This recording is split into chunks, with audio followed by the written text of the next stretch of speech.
There are over 100,000 people homeless in Britain today. Some are in hostels and some are sleeping rough on the streets. Sometimes I didn't have any money and the only way I could get any food was to look through dustbins. So I used to feel terrible about that. An organisation called Business Action on Homelessness aims to get the homeless and big business together. We're based down in Surrey. We don't have a London office. And I have no idea whether we have a homelessness issue. Over 200 companies are involved trying to put the homeless back into the workplace. If I lose my temper, I do go into one. I'll start throwing things at people.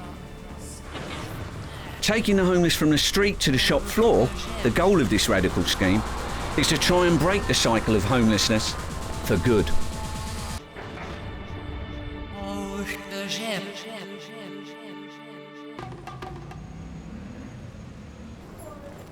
Carol Thatcher has been homeless for the last 10 years.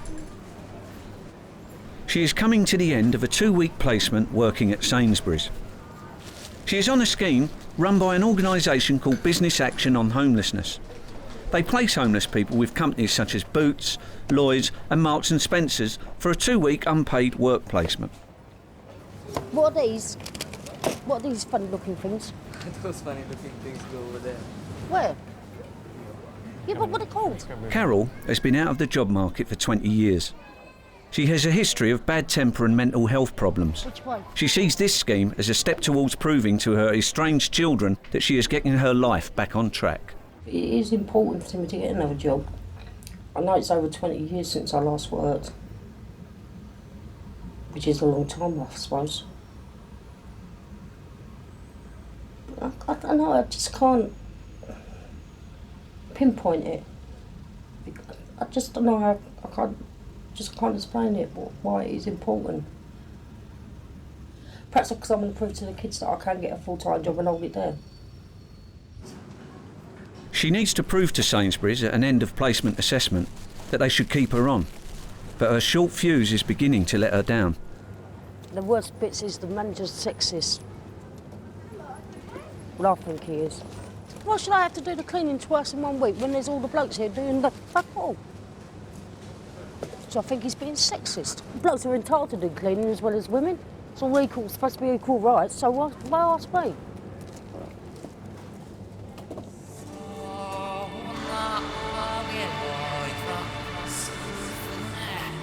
At the London advertising agency Publicis, 19-year-old G-Day Sosami has been doing his 2-week placement. Like all the homeless people on this scheme, he is not a rough sleeper, but living in a hostel or in sheltered accommodation.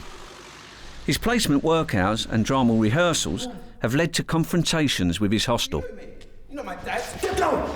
Get down! My bed is gone, you've taken someone in my place. They are unhappy with his timekeeping and have withdrawn his place in the hostel. Thank you. My bed is gone, she's given it to someone, my things are ready, she's packed my things. Voila. His placement company have taken it upon themselves to step in and find him temporary accommodation. I feel, not that I'm responsible or anything, but I feel concerned for him, and then also while he's working for me, as far as I'm concerned, he's another one of my employees. So what I've done is I've just made sure that he's going to have somewhere to sleep tonight, that he can get into a bed and breakfast. Okay. Will that just be for the one night? Or no, for the weekend. So he's got the weekend anyway. All I can give him, I can't sort out G-Day's problems. What I can do anyway is give him a cushion, so he's got time to sort himself out and find somewhere to stay. And then on Monday, we work closely with the DePaul Trust, and we can find out, if there's anything else can be done for him. By giving money to G-Day for a bed and breakfast, Neil has overstepped the guidelines about interfering in a placement's outside life. Last night, I got myself into a bed and breakfast for the night. More expensive than I thought it would be, but it was okay. And I called my dad and told him I'll be coming down today. I said okay. Because he even wanted me to come over yesterday night, but I'd already paid for the bed and breakfast. So we're going down to my hostel, my so-called hostel, just to get my things packed out. They didn't offer much help, but Every little matters, so you know, it's worth saying thank you for the little time I spent there. So. Eva Hamilton, the Director of Business Action on Homelessness, is responsible for the smooth running of the scheme. She now has to step in and sort out G-Day's accommodation problems before he has to sleep on the streets and drops out of the course. Kyla being the housing manager and Susanna who works through, and I can't get hold of Susanna. It's with regards to Baba G-Day's accommodation. She was going to see if we could get him into one of your shared accommodation flats, and we're still waiting, and his accommodation has been paid for until tomorrow morning, so I'm obviously keen to see if we can, you know, get back to him as soon as possible with an alternative solution. An angry G-Day is once again without a bed. Oh, my period staying in the hostel, what did I do wrong? Apart from wanting to be able to go to work and come back late. I don't, you know, I said it to her. What did I do wrong? Did I cause you trouble? She goes, yeah, I caused trouble. Trying to get hold of Susanna, who I believe is dealing with G-Day's case at the moment. And I just wanted to know where we've got to on it. Cold Harbour Lane, right, yeah. Thank you very much, bye. Right, so everybody, the score on G-Day at the moment is hopefully we might have some accommodation at Cold Harbour Lane, but that's only temporarily until March, and they're not happy to move him in there unless they know they can resettle him pretty soon afterwards. Alternatively, they have other accommodation, but obviously that's dependent on his support needs. They only take people in if they've got medium to high support needs. David Haig-Brown has recently come off the streets and is living in a homeless hostel. An accountant by trade, he lived in Malaysia with his family. But after losing his job, he came back to Britain alone to find work. But things didn't work out as he had planned.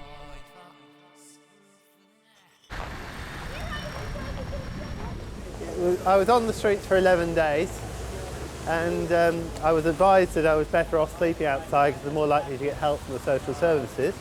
And fortunately the weather wasn't quite as bad as it is today. So I looked around and I found this spot, and I think it's pretty good. We've got a roof over my head, so if it rained, at least I got some protection there. We're opposite an all-night bus stop, and so that's quite handy. It means that you've got safety in numbers and security. And then right here, this is the doorway where I used to sleep.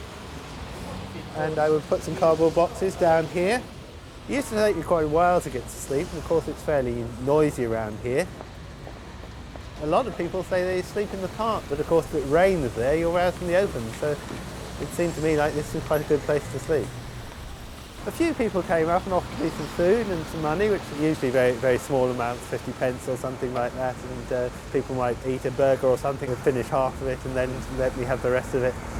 The lowest point was having to look through dustbins trying to find food, which was around about the same time. The only place that sometimes I didn't have any money, and the only way I could get any food was to look through dustbins. So I used to feel terrible about that, because you'd think that people would be looking at you and thinking, oh, that man looking through the dustbins and so on. Now, of course, you could find all sorts of things, but I was a bit choosy about what I would eat. I wouldn't eat absolutely anything.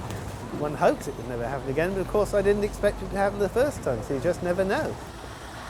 You would never imagine that could happen. You know, you work and you study because you think that will give you a chance to achieve things and to have security in life. And to find yourself in that situation. I've never abused drugs, I've never been an alcoholic, I've never committed any criminal records, nothing of that sort, and yet there I was, sleeping on the streets. G-Day still hasn't sorted his accommodation out, but returns back to work at advertising agency Publicis. Morning. I am very late today, you know. How'd the weekend go? Not too good, and good. Good and not too good. Good because I was able to. I went home to see my dad, and he said I could come home, but for a while, that I'll eventually have to get my own place. You've got work to do today, right? So I want you to get on with that. I know it may not be easy, you've got other things on your mind. Do you need to make any calls or anything to sort out accommodation? Have you got accommodation tonight? I'll stay with a friend tonight. So you've got somewhere to stay tonight, not just till 11 o'clock? No. Right, okay, okay. Well, what we're going to start with on you on today is working on this flyer for your shoe company, yeah? Jesus Christ. Uh-huh.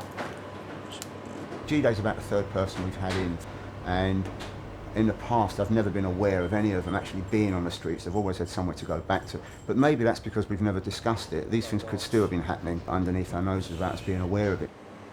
Sure. We're not here to get involved in their personal issues like that. We're here to help give them some time and a working environment and give them the confidence to feel that they can start working.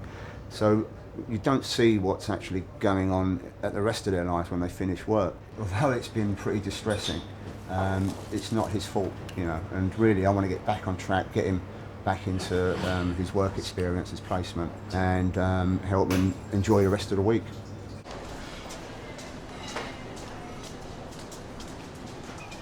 On the Sainsbury's shop floor, Carol is not happy. Somebody's got the hump. I said, somebody's got the hump. This ain't really a woman's job. Now I'm being sexist. I don't think it's a woman's job. So some of the crates are too heavy even for a woman to lift up. I'd rather be on the tills, believe it or not. I do like it on the tills.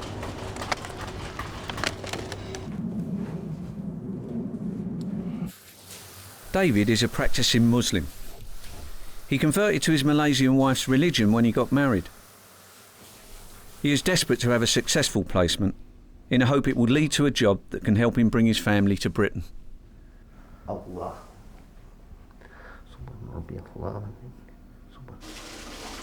The original decision was that we were going to live in Malaysia, but things haven't worked out that way. It hasn't proved possible for us to live in Malaysia, and so really the only option is to live in Britain. And I think my wife and I met in this country, so she knows about it.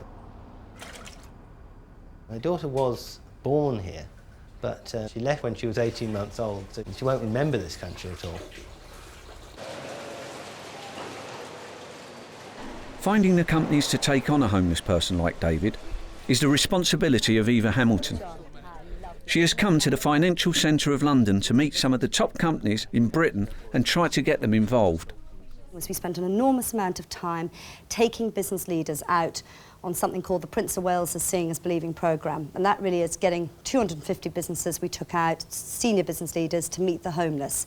And that broke down the barriers. And I have to say, that kind of created this kind of movement of companies saying we want to do something.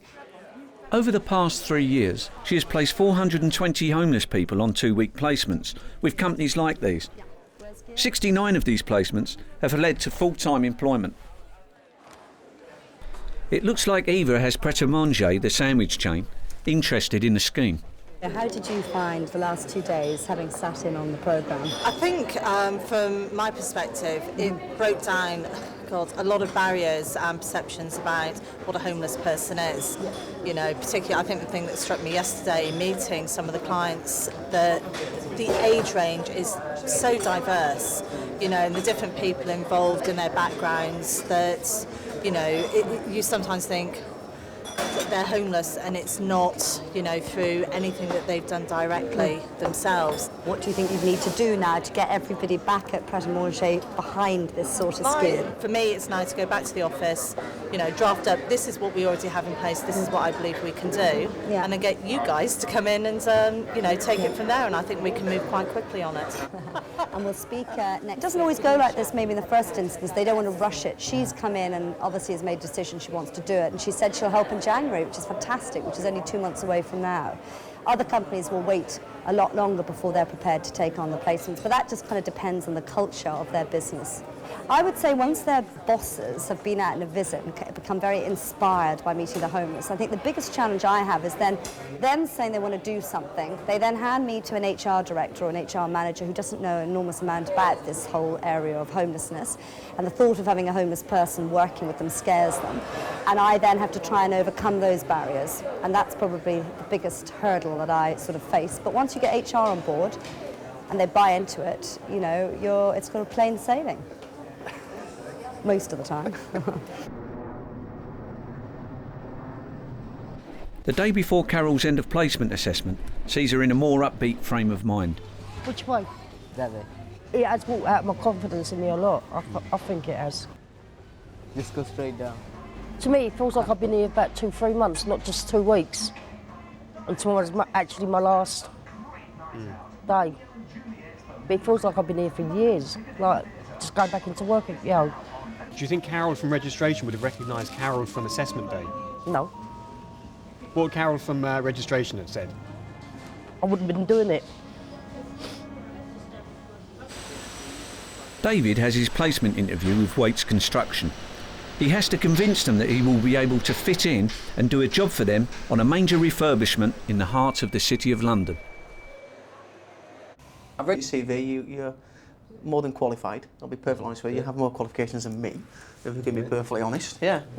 So I'm more than willing to throw you into the lion's den, into my organisation. And the reason why I use the term lion's den is because it is a very lively office. What I will say is I have to be very mindful that I'm here to help you.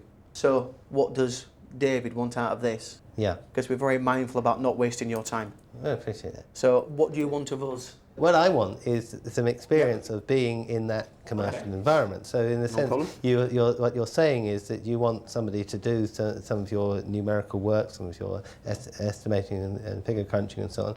And I'm looking for an experience like that. I don't want people to say, oh, poor chap, he's had a tough time. I don't want to be treated like any sort of a special case. Or anything, No problem. You will be treated exactly the same as the team. Right. You will have your eyes open and you will see opportunities. And I think that will give you great benefit. Yes. And we will not treat you anything else apart from you're David, you're a commercial person, you're working part of the team, but we hold everybody accountable and you need to deliver. But I'm sure you'll hold your own. Yeah. During his placement, G-Day has been working on his own dream business. He wants to be a shoe designer, and publicists have helped him understand how to market his designs. What are we looking at for materials? Leather, suede. Okay. If they find a shoe that will do the same as what the trainer does to them. Comfort. That's the big thing. His accommodation problems have hindered his time at the advertising agency. Voila. But by the time of his end of placement assessment, he is living in a hostel. Great. We have had a super debrief, I have to tell you. Yeah. G-Day has been amazing. His grip of all your different departments in 2 weeks is unheard of. And maybe I'll just summarise a couple of things that we've talked about. Obviously, in terms of what he's got an enormous amount out of was obviously you getting him to work on his little business, his shoe business, which clearly he has managed to really believe in himself, and you've given all sorts of creative ideas. I just wanted to also say that G-Day had been particularly cited you, Neil, as like a big brother, and you have been unbelievably kind, nice, supportive to him at all times, and he said you're the big brother he never had. Thank you. I think what's interesting as well when I talked to G-Day about where he's going from now and what he wants to do, and this is obviously what this discussion is really all about, the next steps. What's interesting, he recognises, having done science and you want to get into the medical field ultimately. Is that right? That's never didn't get a hint of that. That's fascinating. Because, like I said, what I want to do now is, even if it's a part-time job, till next year when A-levels open again, then go in, do my A-levels and eventually get into the medical college. That's brilliant. And I honestly believe you that if you set your mind to it, you can achieve anything you want. I really do. Just in terms of looking at how we take it forward, what Neil felt was because of all the challenges you've been facing over this last 2 weeks on your accommodation front, that it would be good to give you at least another 2 weeks here, starting as of next Monday, if that suited you. Yeah, I'm very, very happy to with the extended placement for the next 2 weeks, which I have. I think it's fantastic. Now sandwich chain Pret a Manger have expressed an interest in the homeless placement scheme, Business Action on Homelessness move in to secure their involvement. Morning, you alright? The whole travel thing's... Eva's man on the street, Rupert Miller, meets with Pret a Manger to talk about logistics. They've structured 10 days in shops with a buddy and a team member trainer who will work with them throughout that whole 10 days. They would do a 6:30 to 2:30 day, and they would have half-hour lunch. So they'll actually get food at breakfast and at lunch? Yeah, they get croissant or a breakfast item Right. and coffee. You know, they have 2 items at lunchtime for free. They need to have blue jeans. Okay, this is great to have all this. Well, it helps really. If they don't want to work in a customer-facing environment, then we have Victoria Kitchen for pregnant. So, you know. So is that where you're making everything to go out? No, every shop makes their own sandwiches. Right. So each shop has its own production area. So what happens in Victoria Kitchen? They just do deliveries to big offices and to us. So they do lunchtime deliveries. No, that would be and great, so, because for some guys, yeah. well, I'm sure you find in your normal selection processes, there's guys that actually great employees work but don't really interested don't want to talk to customers. The construction firm Waite have taken on David for his 2-week placement. Apprehensive about what lies in store, he sets out for his first day at the office. I think whenever you start a new job, you're going to naturally feel a bit nervous. I don't particularly worry about that. I think that when you start, it's natural to feel nervous, and that in a sense gives you a feeling of wanting to go on and do well. You just don't really know what to expect, what the dress code is like, what the culture's like. There'll be a lot of learning to do. It's just basically the unknown that worries me. I mean, you obviously haven't worked, in my situation, I haven't worked in the UK environment for about 8 years, so I'm not altogether sure just what general conversation would be like. David's wife doesn't know that he is homeless, but she is aware that he has been unable to find a job since he returned to Britain. I did write and tell her that Malaysia is a very traditional sort of society. The man is very much the breadwinner in the family. So to find ourselves in this situation, it is difficult. My wife is finding it very tough. She often writes to me and says, can I send her any money? And I, of course, have to say, well, I'm not in any position to do so. So it's definitely a tricky situation, but we're struggling through somehow. Despite the offer of an extended placement with Publicis, G-Day has decided to move on. He has secured a full-time job on the shop floor with the supermarket chain Safeways. I don't think I would have been able to go and work in a Publicis without having any source of income. It would have been very, very hard.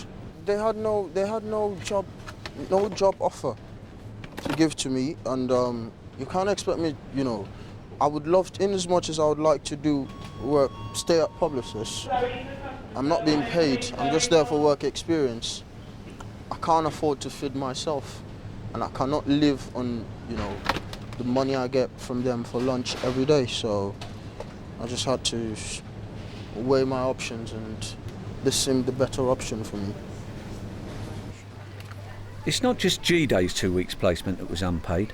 They all are. This means that everyone can still claim benefits.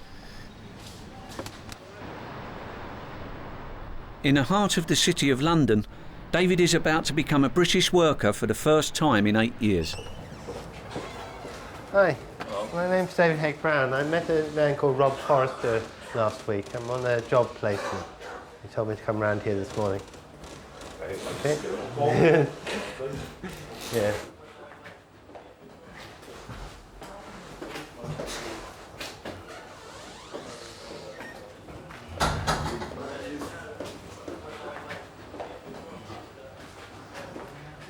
My name's David Hegg-Brown. I'm here on a job placement. Okay. Right. Rob's not here at the moment, but I can give him 2 minutes. Right, okay. Yeah. I mean, obviously these guys are really surprised to see us all here. But I'm sure it'll all be sorted out after a short time.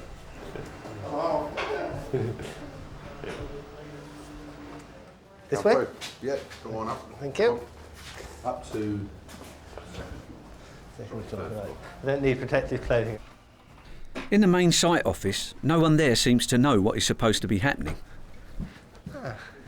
Morning, David Hegg-Brown. Dustin Cantris. Hi there. Yeah. Right. Do you want to take a seat? Yeah, thank you very much. Want a cup of coffee? I don't actually. It just happens to be that I'm a Muslim and it's Ramadan at the moment, so I won't be having anything until sunset. If you take a pew there. Yep. And I'll introduce you to the team. Yes, Wait please 1 second do. new electric substation in St John's.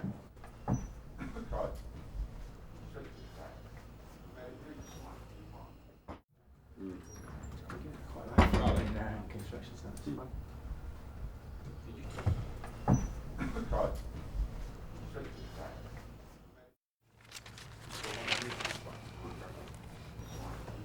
Yeah, it does seem that we haven't got off to the most perfect, seamless start, have we? Hopefully they're just a few teething problems. Although if you could just give me the grace of 5 minutes. No problem. It's a little bit unnerving, obviously. I was trying to imagine what it'd be like, and I was sort of anticipating a sort of, oh, hi, welcome along, and we've been expecting you, and that kind of thing. So it's a bit different to what I expected, but we'll have to cope with it somehow.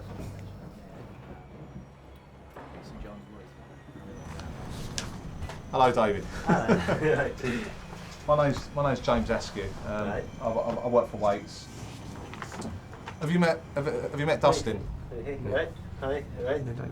Yeah. Dustin's my number 2 on the commercial side. Now, what I'd like to do is explain to you about this particular development. Right. Okay. And then from that, we just set out a plan for today, and then a plan for the next 2 weeks. Right. Is that okay? Yeah, that sounds great. Right. Okay. What I'll do is I'll give you quite a bit of literature to read. Okay. Yeah. And it's important you do that, because that probably generate its own questions. Because I haven't got a fixed plan in my head whether we stick with one person for 2 weeks. I'll actually mix you up amongst the individuals so you can get a better range of experience. Despite this embarrassing start, David completes his first day in good spirits. I think it will take a little while to get into it. I thought they'd be a little bit more prepared for me. It seemed that Monday morning everything was going on, so I've been just given something to read and just sort of keep me out of the way. So I hope things are going to change tomorrow. On the last day of her 2-week placement is Carol. So assessment day, that's why I'm nervous.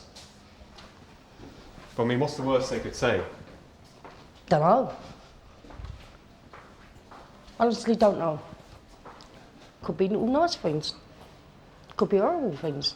Well, I've been told by various people that I spoke to yesterday that everybody that I've been working with said I've done pretty well. Okay? Right. Let's do it, man. It's great.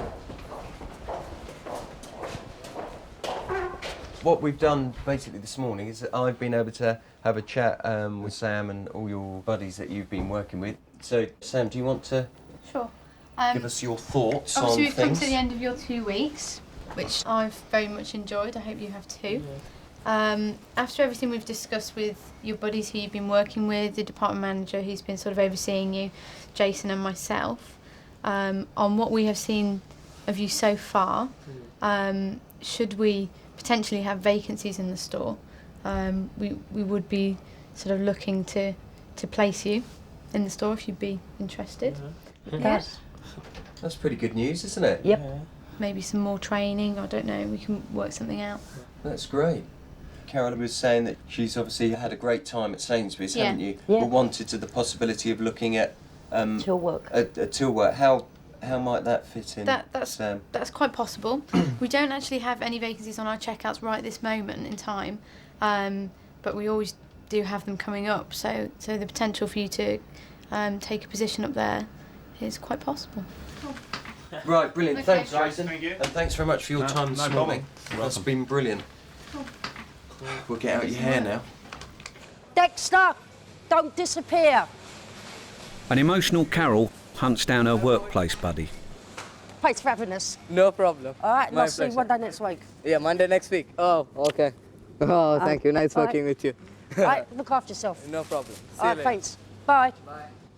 While Carol is overjoyed about getting her foot back on the work ladder, at Waits, David is having to adjust to being the office junior. What's happened here, they've had a bit of a problem here. This isn't actually what I normally would be doing in the surveyor's office, but I'm obviously quite willing to help out.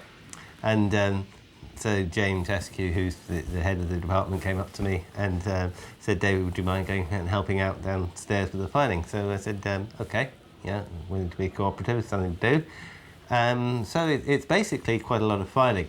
And you can see there's a great wad with it here, so it's going to keep me going for most of the afternoon, I think.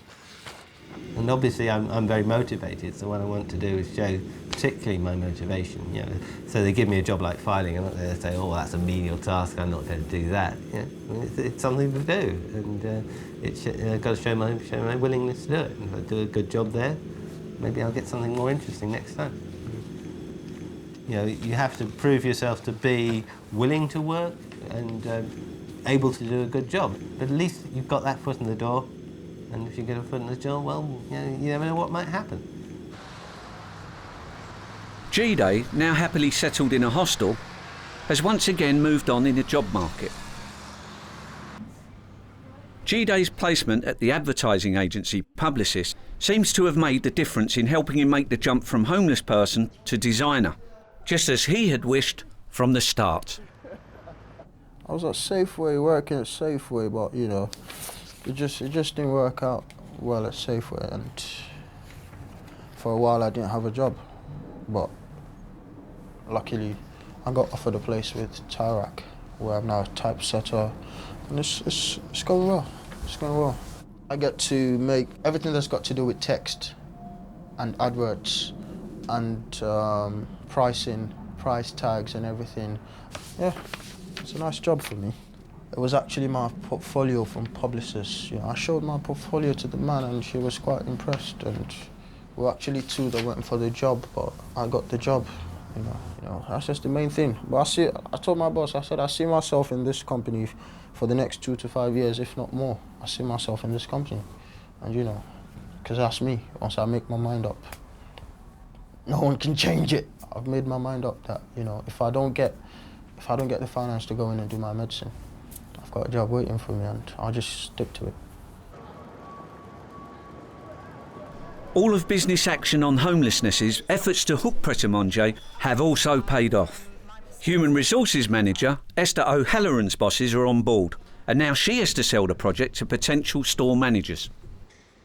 When I spoke to you earlier about a project we're doing on business in the community in action for homelessness, we really want to get involved in this and try and help with some work experience. We thought in terms of what were the right shops for them to do work experience in, who were the right managers, who would be happy to get involved in this project and want to do it, and your name came up. But this particular charity, these are people who've made that step from being homeless to being in hostels, and that they're now ready to make that step for trying to come back into work. But that raises a lot of questions. Will it work for us? What are the issues we're going to face? What are the problems you might face or your teams?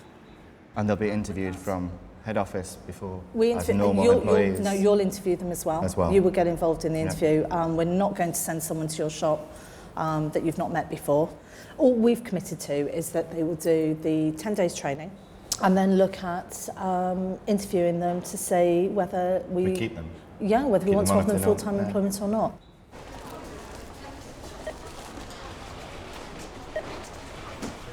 Jesus Christ, how am I supposed to see that? Can I help you? Yeah, I can't even see it. I'm number at the bottom, I can't see it. Sainsbury's have kept their promise to Carol, and after till training, she is given the chance to try out the job she desperately wants to do. I can't seem to get the scan. That's come up in the same price, but... It's been 20 years since Carol last worked on a till.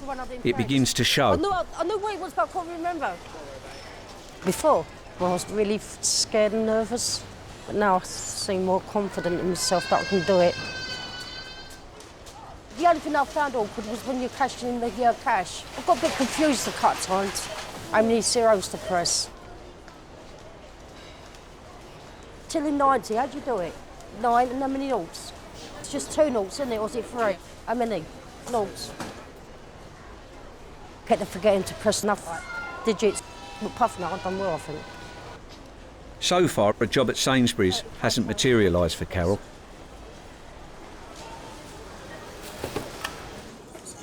The busy Charing Cross branch of Pret a Manger in central London has agreed to take on a homeless placement.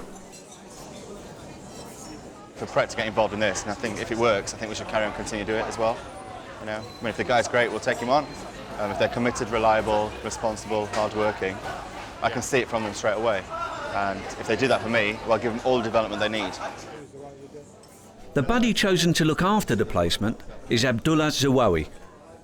You'll be their main contact. Okay, so if they've got any problems or anything they need to know, they'll come straight to you, because you're also going to be like their trainer for the 10 days. You're primarily there to be a friend as well. So if they've got any problems with getting to work, uniform, or anything that occurs in the shop, you're there to help them. So you'd be like a mentor for like 2 weeks of training with them. Okay. When they actually come to the shop and work, it's just like any normal 10-day training program. Okay. They need to know the importance of reliability, attendance, punctuality, etc. At the end of the 10 days, we're going to ask for some feedback on their performance. So basically it's just like any other one else would start for 10 days. Okay. Should be treated no different whatsoever. I mean, homeless means someone who hasn't got a place, is it not? But as you see homeless people in the streets, obviously they are on alcohol, drugs sometimes. But obviously John explained to me, he said to me, they're normal people. They want to go back to normal life, work, and I really want to help. I'll do my best. Pret a Manger sees this as a good career test for Abdullah. Now Abdullah is the next step ready to come into management and training. So I'm pushing Abdullah now to be a manager, because he loves the job, he's committed.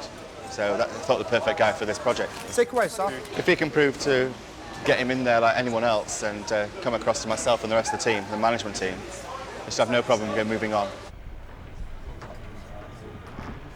At the construction company Waits, the work still isn't taxing David.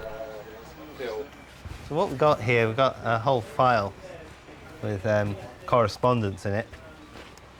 And what I've got to do is I've got to copy it all. The lack of meaningful work is the least of his worries. A letter from home highlights the problems his family are facing in Malaysia. Over the weekend I got a letter from my daughter, a handmade Christmas card with a nice letter inside. Can I just read one paragraph? Things are quite well for me and Mummy, but I'm not quite sure.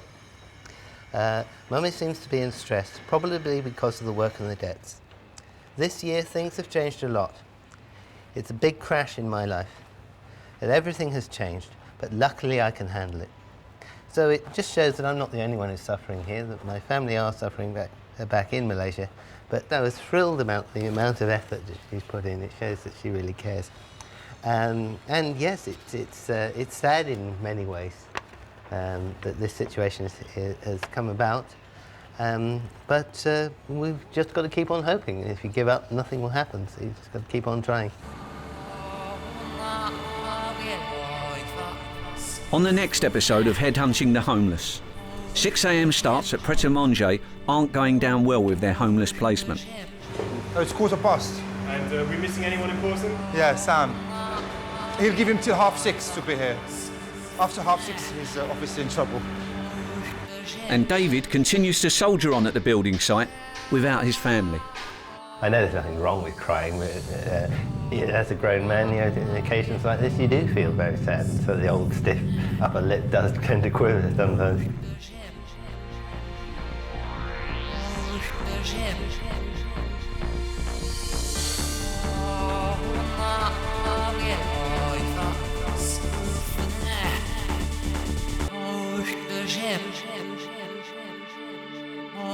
The ship.